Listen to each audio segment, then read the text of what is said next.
Hello students, कैसे हैं। एक बार फिर स्वागत है आपका शिवम इंस्टीट्यूट ऑफ साइंस में। आज हम करने जा रहे हैं, हमारे जो टॉपिक हैं वो है कॉमर्शियल बैटरी। कॉमर्शियल बैटरी के अंदर क्या क्या डिस्कस करेंगे हम।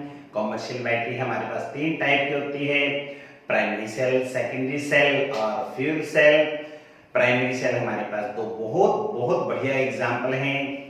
पहला एग्जाम्पल है ड्राई सेल का, दूसरा है बटन सेल का। इसी तरीके से फ्यूल सेल के अंदर हमारे पास एग्जाम्पल है हाइड्रोजन ऑक्सीजन फ्यूल सेल, और सेकेंडरी सेल के अंदर हमारे पास एग्जाम्पल है लेड स्टोरेज बैटरी, जो आप घर में यूज करते हैं एज ए इन्वर्टर बैटरी के फॉर्म में, और निकल कैडमियम बैटरी।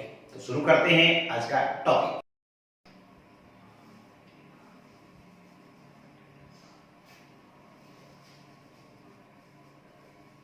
कॉमर्शियल सेल और battery,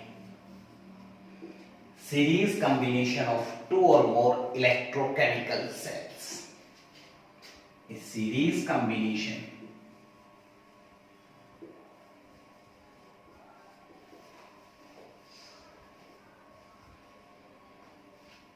of two or more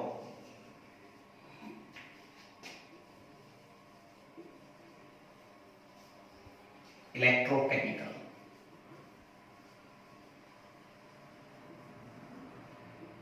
cells। Condition क्या है?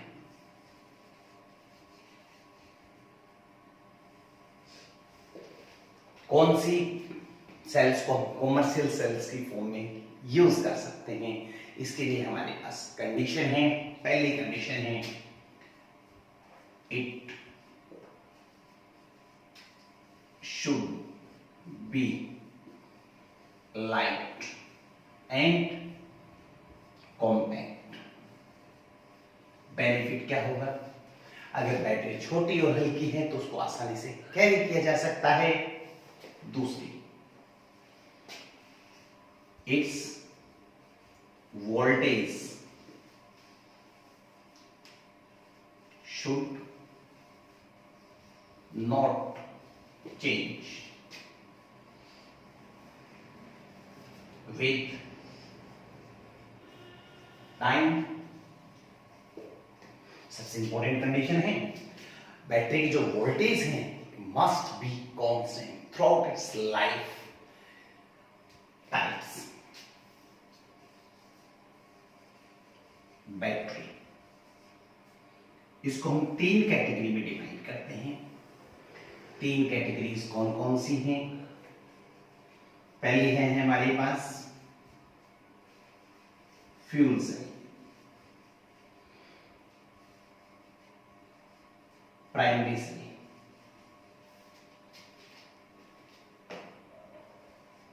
Secondary cell. फ्यूल सेल में हमारे पास एग्जाम्पल हैं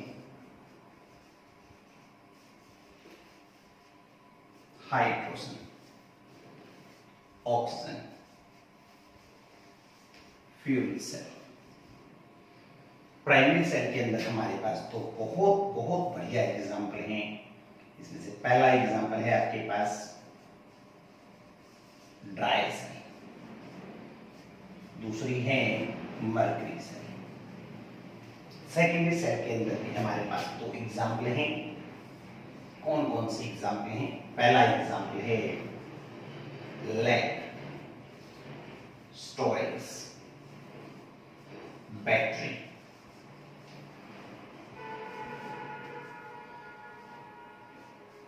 निकल कैडमियम बैटरी।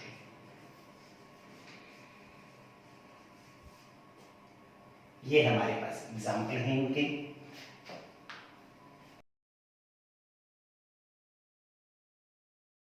बात करते हैं हमारे पास fuel cell.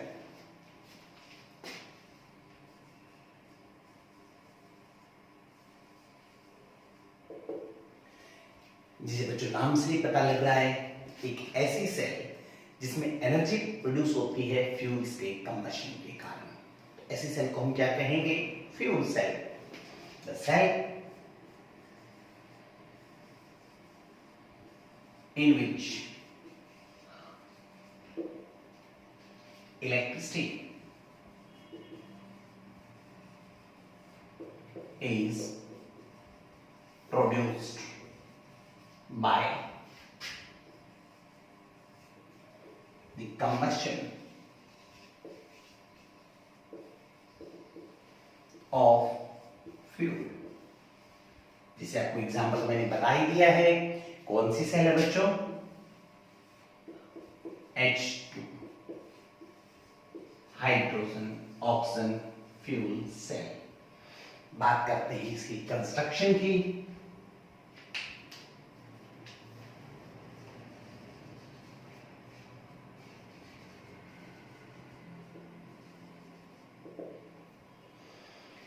It consists of two graphite porous electrode containing a suitable catalyst like nickel, platinum, palladium। क्या है इसके अंदर? इसके अंदर आपके पास दो इलेक्ट्रोड है, कार्बन ग्रेफाइट के पोरस इलेक्ट्रोड। पोरस मींस जिनके अंदर पोर्स है which allow the movement of gases only। These are the two electrodes, carbon graphite porous electrode containing nickel, platinum, palladium।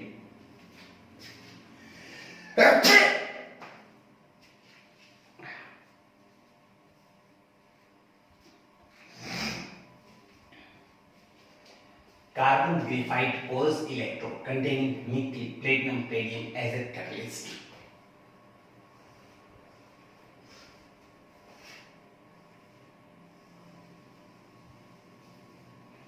Anode की तरफ से हाइड्रोजन गैस पास की जाती है, कैथोड की तरफ से ऑक्सीजन गैस। मान लीजिए ये हमारा एनोड है, इधर से कौन सी गैस इसमें से पास की जाती है? Hydrogen gas. कैथोड ये हमारे पास है कैथोड, कैथोड की तरफ से कौन सी गैस इंट्रोड्यूस करवाई जाती है? Oxygen gas. और इसके अंदर डाला जाता है स्ट्रॉन्ग बेस एज इलेक्ट्रोलाइट। कौन है ये? Strong base as a electrolyte, NaOH, KOH। इस प्रकार से हमारे क्या है? Strong base. ये थी इसकी कंस्ट्रक्शन। अब बात करते हैं वर्किंग की। ये वर्क कैसे करता है? वर्किंग जैसे ऑलरेडी हम पढ़ चुके हैं, कोई भी सेल वर्क कब करती है? जब एनोड और कैथोड एक दूसरे के क्या आते हैं? कांटेक्ट में आते हैं। जैसे ही एनोड और कैथोड एक दूसरे के कांटेक्ट में आते हैं, वर्किंग शुरू हो जाती है। तो क्या होगा? एनोड की तरफ से हाइड्रोजन गैस इसके अंदर जाएगी। यहां कौन है? आपको बताया हमने, ये क्या है? पोरस इलेक्ट्रोड है। पोरस का मतलब it's allow the movement of ions, यानी सॉरी आयंस के बीच गैसेस। तो इन पोर्स में से गैस अंदर जाएगी, अंदर जाएगी। तो यहां कौन है? OH। तो क्या होगा? एनोड के ऊपर, एनोड पे हाइड्रोजन गैस अंदर जाएगी। अंदर कौन है आपके पास? बेस। ये दोनों आपस में क्या कर जाएंगे? रिएक्ट। और क्या बन जाएगा? पानी। और क्या बनेंगे? इलेक्ट्रॉन। इक्वेशन को क्या कर देते हैं? बैलेंस। इक्वेशन को बैलेंस करने के लिए हम यहां लगा देते हैं 2, यहां भी लगा देते हैं 2, यहां भी 2। क्या होगा? जैसे एनोड से हाइड्रोजन गैस अंदर गई, पोर्स ने किस चीज को अलाउ कर दिया? हाइड्रोजन गैस को। ये हाइड्रोजन गैस अंदर बैठा था स्ट्रॉन्ग बेस, उसके साथ क्या कर गया? रिएक्ट कर गया। रिएक्ट करने से दो चीजें बन गई। यानी ये जो बीच का कंपार्टमेंट है, इस बीच वाले पोर्शन के अंदर कौन है? मेरे पास दो चीजें बची हैं, पानी और इलेक्ट्रॉन। ये इलेक्ट्रॉन वाया एनोड से होते हुए कहां पहुंचेंगे? कैथोड पे पहुंचेंगे। और कैथोड की साइड से कौन आ रही है? ऑक्सीजन गैस आ रही है। ऑक्सीजन गैस को कौन मिलेगी? ऑक्सीजन गैस जैसे ही अंदर आते ही इस इलेक्ट्रोड पे उसको क्या मिल जाएंगे? इलेक्ट्रॉन्स मिल जाएंगे। और जैसे वो पोर से अंदर जाएगी, यहां कौन मिलेगा उसको? कौन मिलेगा उसको? OH नहीं मिलेगा बच्चों। OH नहीं, पानी मिलेगा, OH तो रिएक्ट कर गया। देखो एनोड से ऑक्सीजन हाइड्रोजन गैस अंदर गई, वो OH के साथ रिएक्ट करके, और रिएक्ट करने के बाद ये दो चीजें तो बन गई हैं आपके पास। अब ये इलेक्ट्रॉन वाया कैथोड पे पहुंचे, उधर से ऑक्सीजन गैस आएगी, वो इस इलेक्ट्रॉन के साथ क्या कर जाएगी, रिएक्ट, और अंदर कौन बैठा है, पानी, इनके साथ रिएक्शन हो जाएगी। यानी कैथोड पे क्या होगा, कैथोड पे क्या होगा, कैथोड पे होगा आपके पास ऑक्सीजन गैस इलेक्ट्रॉन्स और पानी के साथ रिएक्ट करेगी। जैसे ही रिएक्ट करेगी क्या होगा, दोबारा OH बन जाएगा। दोबारा OH बनने का मतलब फिर एनोड से कौन जाएगी, हाइड्रोजन गैस, इलेक्ट्रॉन, पानी बनेंगे, फिर उधर से ऑक्सीजन गैस, पानी से दोबारा रिएक्ट करके क्या बन जाएंगे, OH। इट मींस कंज्यूम कौन हुई हमारे पास, दो ही चीजें कंज्यूम हुई, हाइड्रोजन और ऑक्सीजन हुई। यानी इसका मतलब ये हुआ कि हम ऑक्सीजन और हाइड्रोजन की सप्लाई कंट्रोल करके इलेक्ट्रिसिटी इलेक्ट्रिसिटी प्रोड्यूस कर सकते हैं जितनी हमारी रिक्वायरमेंट है। इक्वेशन को क्या कर देते हैं, बैलेंस करने के लिए इसके आगे लगा देता हूं मैं 2, इसके आगे 4, इसके आगे 4। देखिए इक्वेशन क्या होगी, बैलेंस। जब हम एनोड और कैथोड की रिएक्शन को ऐड करते हैं, सेल रिएक्शन बनाते हैं, तो बैलेंस्ड इक्वेशन में इलेक्ट्रॉन्स नहीं होने चाहिए। इसके लिए हमें क्या करना पड़ेगा, हमें इलेक्ट्रॉन्स को बैलेंस करना पड़ेगा। कैसे बैलेंस करें, ऊपर वाली इक्वेशन को कितने से मल्टीप्लाई कर देंगे, 2 से। तो ऊपर वाली इक्वेशन को ये देखिए मैं यहां लिख देता हूं, ये ऊपर वाली इक्वेशन है और 2 से हमने क्या कर दिया, इसको मल्टीप्लाई। अब इक्वेशन को ऐड करते हैं। ये देखिए 4 इलेक्ट्रॉन से 4 इलेक्ट्रॉन कैंसिल हो गए, और 4 OH से 4 OH कैंसिल हो गए, इधर पानी 4 है, इधर 2 है, तो सब्ट्रैक्ट कर देंगे तो क्या बना, 2H2 प्लस में O2 gives you 2H2O। देखा शिवम, इस फ्यूल सेल का एडवांटेज, बाय प्रोडक्ट क्या मिला है आपको, क्या मिला बाय प्रोडक्ट, पानी। पता है आपको शिवम, जब पहली मून फ्लाइट गई थी ना, पहली मून फ्लाइट, उस मून फ्लाइट में एज ए एनर्जी सोर्स इसी सेल को यूज किया गया था। एस्ट्रोनॉट्स क्या होते हैं पता है आपको शिवम, एस्ट्रोनॉट वो होते हैं जो स्पेस के अंदर जाते हैं। अब पीने के लिए पानी चाहिए ना, तो उन्होंने एस्ट्रोनॉट्स ने इस पानी को क्या किया था, यूज किया था। पहली मून फ्लाइट अपोलो, उसके अंदर एज ए एनर्जी सोर्स इसको क्या किया था, यूज किया था। चलिए एडवांटेज, बहुत बढ़िया एडवांटेज हैं। सिर्फ जैसे आपने देखा ना, बाय प्रोडक्ट क्या बना था, पानी बना था, कोई एक्स्ट्रा चीज हमारे पास नहीं बनी।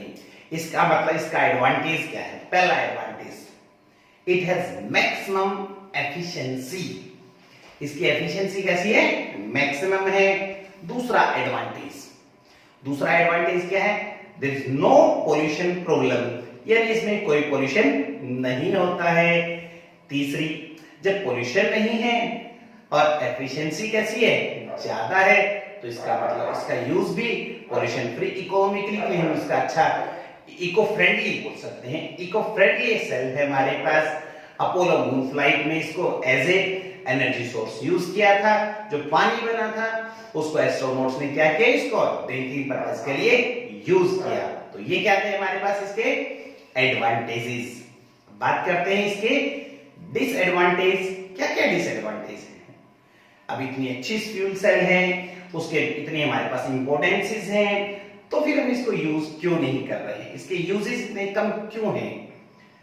सबसे पहले प्रॉब्लम, मनी प्रॉब्लम। जो कैटलिस्ट यूज करते हैं बच्चों, उसकी कॉस्ट बहुत ज्यादा है, इसलिए इसको डेली लाइफ में यूज करना बहुत मुश्किल है। दूसरा डिसएडवांटेज, यहां देखिए मैटर की तीनों स्टेट आई है, सॉलिड भी है, सॉलिड कौन है हमारा, कैटलिस्ट है, OH हमारा कौन है, लिक्विड है, और गैसेस। मैटर के तीनों स्टेट में एक साथ कांटेक्ट बनाना कैसा होता है, बहुत ही ज्यादा डिफिकल्ट होता है। लो प्रेशर पे गैसेस को हैंडल करना भी बहुत मुश्किल रहता है। तो ये तीन बहुत ही बड़ी ड्रॉबैक्स हैं, जिसके कारण फ्यूल सेल के यूजेस कम हैं। आने वाले समय में उम्मीद करते हैं ऐसे कैटलिस्ट बनाए जाएंगे या बनेंगे, जिससे फ्यूल सेल के यूजेस बढ़ेंगे, डेली लाइफ में इसको यूज कर पाएंगे।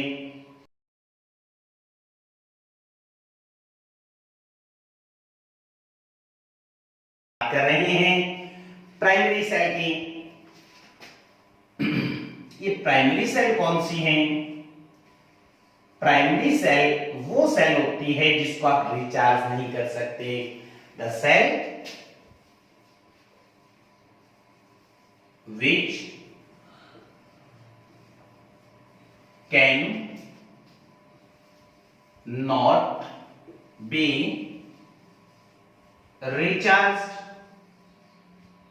वो सेल जिसको आप रिचार्ज नहीं कर सकते हैं। रिचार्ज का मतलब दोबारा यूज नहीं कर सकते। किसी भी सेल को दोबारा यूज करना है तो उसकी सेल रिएक्शन का रिवर्सिबल होना जरूरी है।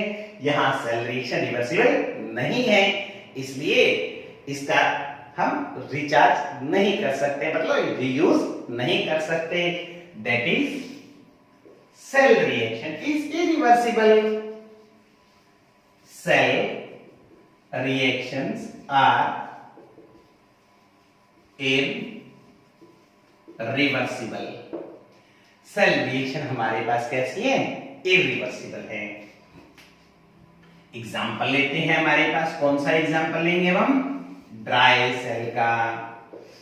ड्राई सेल की कंस्ट्रक्शन देख लें।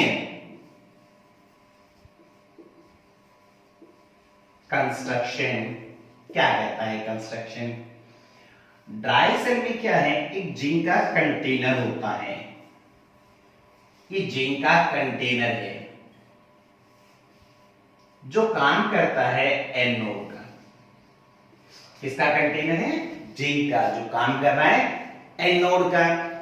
इसके अंदर ग्रेफाइट की रोड लगाई जाती है जो काम करती है कैथोड का। ये हमारे पास ग्रेफाइट रोड है कार्बन की, जो काम कर रही है कैथोड का। ध्यान ये रखना है बच्चों, ग्रेफाइट रोड और एनोड एक दूसरे के कांटेक्ट में नहीं होने चाहिए। इन दोनों के बीच में क्या लगा होता है? पोर स्पॉट। ये मैं डॉटेड लाइन से जो दिखा रहा हूं, ये आपके पास है पोर स्पॉट। कौन है पोर स्पॉट? पोर स्पॉट एक ऐसा कपड़ा होता है जिसमें होल्स होते हैं। वो होल्स केवल आयंस के मूवमेंट को अलाउ करते हैं। यहां हमने लिखा है क्या चीज है? पोर स्पॉट है। ये जो एरिया है कौन सा? जो हमने पोर स्पॉट और जिंक कंटेनर के बीच वाला लिया है। यहां क्या डाला गया है? यहां पर डाला गया है zinc chloride and ammonium chloride. जैसे कि मैंने कहा ना, पोर स्पॉट में से किसकी मूवमेंट होती है? पोर स्पॉट में मूवमेंट होती है आयंस की। तो हम इस फॉर्मूले के क्या बना देते हैं? आयंस बना देते हैं। ये देखिए मैंने इसके क्या बना दिए हैं? आयंस बना दिए हैं। ये वाला जो एरिया है पोर स्पॉट और ग्रेफाइट रोड के बीच वाला एरिया, इसके अंदर डाला होता है manganese dioxide mixed with carbon. यह कार्बन किसका काम कर रहा है? कार्बन एक कंडक्टर का काम कर रहा है जो इलेक्ट्रॉन्स की मूवमेंट को हेल्प करता है। क्योंकि हमने पढ़ा ना, स्ट्रॉन्ग आपके पास इलेक्ट्रोलाइट जो है सॉलिड स्टेट में इलेक्ट्रिसिटी को कंडक्ट नहीं करता है।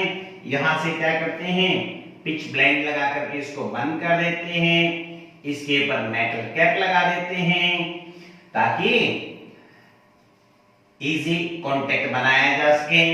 ठीक है, और इसको चारों तरफ से सराउंड कर दिया जाता है कार्डबोर्ड से। कार्डबोर्ड से हमने इसको क्या कर दिया है बच्चों? सराउंड कर दिया है। ये देखो, तो ये हमने सेल बना दी। बच्चों पता है कौन सी सेल है ये? जो आप घड़ी में, दीवार घड़ी में जो यूज करते हैं ना, वो वाली सेल है ये। अब बात करते हैं इसकी वर्किंग की। ये काम कैसे करता है? वर्किंग देखते हैं। बड़ी आसान वर्किंग है। ज्यादा सोचने वाली बात नहीं है, बिल्कुल इजी है। आपके पास क्या है, मैंने कहा जब पहले वाले टॉपिक में भी मैंने कहा सेल वर्क कब करती है, जब एनोड और कैथोड एक दूसरे के क्या आते हैं, कांटेक्ट में आते हैं। तो जैसे ही एनोड और ये कैथोड एक दूसरे के कांटेक्ट में आते हैं, सेल वर्क करना शुरू कर देती है। तो बात करते हैं एनोड। एनोड पे क्या होगा, जो जिंक है वो ऑक्सीडाइज हो जाएगा। जिंक ऑक्सीडाइज होकर के कितने इलेक्ट्रॉन को रिलीज कर देगा, 2। ये दोनों इलेक्ट्रॉन कहां जाएंगे, वायर से होते हुए ग्रेफाइट रोड पे पहुंच जाएंगे। जैसे ही ग्रेफाइट रोड पे ये 2 इलेक्ट्रॉन पहुंचते हैं, इलेक्ट्रॉन पे चार्ज कैसा है, नेगेटिव। नेगेटिव किसको अट्रैक्ट करता है, पॉजिटिव को। तो ये जो अमोनियम आयन है पोर्स से होते हुए अंदर की तरफ आएंगे। कौन से आयन, अमोनियम आयन। तो बात करते हैं कैथोड की। कैथोड पे कौन है, इलेक्ट्रॉन्स आ गए हैं, है ना। उधर कौन सा आयन अंदर की तरफ दौड़ता हुआ जा रहा है, अमोनियम आयन जा रहा है। इलेक्ट्रॉन और अमोनियम आयन के बीच में कौन है, हमारा इलेक्ट्रोलाइट है। कौन सा इलेक्ट्रोलाइट, मैंगनीज डाइऑक्साइड। अब ये तीनों क्या कर जाएंगे, रिएक्ट। मैंगनीज डाइऑक्साइड रिड्यूस होकर के बदल जाएगा डाई मैंगनीज ट्राइऑक्साइड में। साथ में निकलेगी अमोनिया गैस और साथ में बनेगा पानी। इक्वेशन को क्या कर दें, बैलेंस कर देते हैं। इक्वेशन को बैलेंस करने के लिए क्या कितना लगा दें, 2। यहां भी 2 लगा देते हैं और यहां भी 2 लगा देते हैं। साफ नजर आ रहा है, 2 लगाने की जरूरत नहीं, अमोनिया के आगे 2 लगाते हैं ना, एन बैलेंस हो जाएंगे। ऑक्सीजन बैलेंस होगी ना, ऑक्सीजन कितनी होगी, 4। 3 और 1 4। नाइट्रोजन 2 बैलेंस है, हाइड्रोजन 8 हो गए, 6 और 2 8। चार्ज बैलेंस करने के लिए यहां क्या लगा दें, 2 इलेक्ट्रॉन्स। अब दोनों इक्वेशन को क्या कर देते हैं, ऐड। जैसे ही दोनों इक्वेशन को ऐड करते हैं इलेक्ट्रॉन से, इलेक्ट्रॉन कैंसिल हो जाएंगे। क्या बचेगा, Zn सॉलिड प्लस में MnO2, ये भी सॉलिड है, प्लस में 2NH4 पॉजिटिव एक्वस फॉर्म आ गई है। डाईमैग्नीज ट्राइऑक्साइड सॉलिड है। NH3 कौन है, गैस है। और पानी साफ नजर आ रहा है बच्चों, क्या नजर आ रहा है, इस इक्वेशन में हमारे पास आयंस आए हैं और आयंस की कंसंट्रेशन क्या होती है, चेंज होती है। कंसंट्रेशन चेंज होने का मतलब ईएमएफ चेंज होएगी, यानी इस सेल की जो ईएमएफ है वो कांस्टेंट नहीं रहती है। इसकी जो सेल वोल्टेज बोलते हैं हम, वो लाई करती है 1.25 से 1.5 वोल्ट लाई करती हैं। मैंने ड्राई सेल की ओवरऑल रिएक्शन यहां दोबारा लिख दी है। अब ध्यान से देखिए, इसमें एक ऐसा केमिकल बचा है जिसका हमने अभी तक यूज नहीं किया है। कौन से का नहीं किया, कौन से का नहीं किया, ZnCl2। आप बता सकते हैं what is the role of ZnCl2 in the dry cell. Dry cell में ZnCl2 का क्या रोल है बच्चों, साफ नजर आ रहा है। इसमें एक सब्सटेंस कौन बना है, गैसियस फेज में बना है, कौन, अमोनिया गैस। तो बताएंगे आपका इसका रोल क्या हुआ। ये जो ZnCl2 है अमोनिया गैस को ट्रैक कर लेता है, ट्रैक करके एक नए कंपाउंड में कन्वर्ट हो जाता है, सॉलिड स्टेट में है वो कंपाउंड, ये वाला कंपाउंड डाइमाइन डाइक्लोराइड J2। ये जो फॉर्मूला बना है, ZnCl2 ने क्या किया, इसको ट्रैक कर लिया। अगर ट्रैक ना हो तो क्या होगा पता है बच्चों, आपने देखा है ना, कई बार मोबाइल की बैटरी फुल जाती है, वो इसी तरीके से फूलती है। उसमें कोई ना कोई गैसीय सब्सटेंस बनता है और वो गैस क्या करता है, बैटरी को फुला देता है और बैटरी की सील क्या हो सकती है, ब्रेक हो सकती है। तो यहाँ जो अमोनिया गैस बनी है ना, अगर इसको ये जिंक क्लोराइड ट्रैप ना करे तो पता है क्या होगा, वो क्या करेगा, इसकी सील को ब्रेक कर देगा और आपकी बैटरी को क्या कर सकता है, फाड़ भी सकता है, ठीक है, डिस्ट्रॉय कर सकता है। तो ZnCl2 का रोल पता लगा, क्या रोल है ZnCl2 का, to trap the ammonia gas, otherwise seal of the battery और सेल ब्रेक्स डाउन। आया समझ? चलो, इस ड्राई सेल का एक बहुत बड़ा डिसएडवांटेज है, this cell become dead even when not in use. Dry cell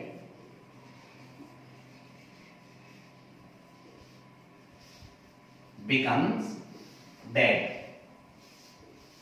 even when not in use।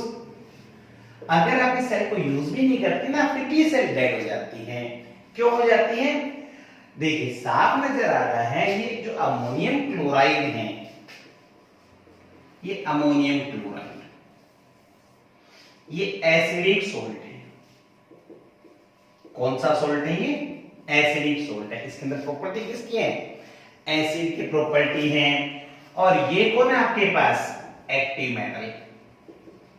ये दोनों क्या हैं? एक दूसरे के कांटेक्ट में हैं। अगर आप इस सेल को आप यूज नहीं करते तो ये जो अमोनियम क्लोराइड है वो इस जिंक के साथ क्या कर जाता है, रिएक्ट कर जाता है और इस जिंक कंटेनर को धीरे धीरे खत्म कर देगा। मेटल का धीरे धीरे खत्म हो जाना कहलाता है कोरोजन। तो इसका मतलब आंसर क्या लिखेंगे? हम लिखेंगे due to acidic nature of ammonium chloride it corrodes the zinc container. Zinc container क्या हो जाता है? कोरोड हो जाता है, जिसके कारण इसकी लाइफ खत्म हो जाती है। इसलिए ड्राई सेल जब भी आप खरीद करके लेके आए, आप एक ऐसी दुकान से खरीद करके लेके आए जहां पर बिक्री अच्छी होती है, जिसके पास आपको नया ड्राई सेल मिले। ऐसा ना हो कि उसके ऊपर डेट लिखी होती है, एक्सपायरी डेट वो 18 मंथ की लिखी होती है और आप लेने जाते हो तो 12 मंथ तक तो यूज हो चुका है। तो इसका मतलब क्या है? इसका मतलब ये है कि वो सेल हमारे लिए कोई यूजफुल नहीं बचा है, ठीक है। तो इसलिए हमेशा ड्राई सेल लेके आए तो उसकी एक्सपायरी डेट देख करके लें, महीने 1.5 महीने से ज्यादा का ही ना लें, अदरवाइज वो सेल डेड हो चुकी है, चाहे हम उसको यूज करें या ना करें।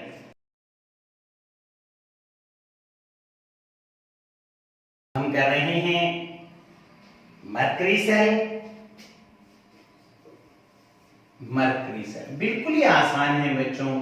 जो मैंने सबसे पहले कौन सी सेल करवाई? फ्यूल सेल करवाई ना, वो फ्यूल सेल वाली ही रिएक्शन है हमारे पास।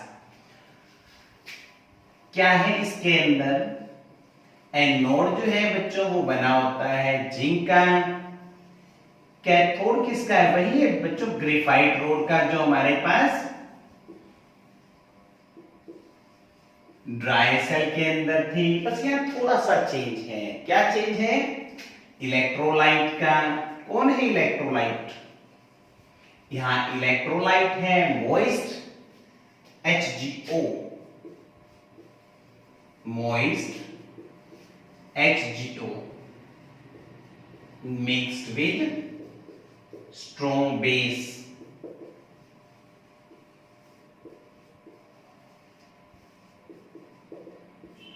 बिल्कुल बच्चों वैसी ही रिएक्शन है जैसी हमारी किसके पास थी? फ्यूल सेल के पास थी। बात करते हैं रिएक्शन एट एनोड की। जैसे हाइड्रोजन गैस थी हमारे पास फ्यूल सेल में, यहां कौन है नोड पे? जिंक। जिंक जो है उसी तरीके से OH नेगेटिव के साथ रिएक्ट कर जाएगा हमारे बेस के साथ। क्या बना देगा? ZnO। साथ में क्या निकलेंगे? इलेक्ट्रॉन्स। और साथ में क्या बनेगा? पानी। अब इक्वेशन को क्या कर दें बच्चों? बैलेंस कर दें। बैलेंसिंग के लिए यहां क्या लगा देते हैं? 2 और यहां भी क्या लगा देते हैं? 2। बात किसकी करें? Reaction at cathode. कैथोड पे कौन है? कैथोड पे कौन है? Moist HgO। मोइस्ट का मतलब बच्चों पानी है। साथ में कौन है? HgO। इलेक्ट्रॉन कहां से आ गए? एनोड से। ये तीनों बच्चों क्या कर जाएंगे अब एक दूसरे के साथ? रिएक्ट कर जाएंगे। क्या बन जाएगा? मरकरी। और साथ में आपके पास OH क्या हो जाएगा?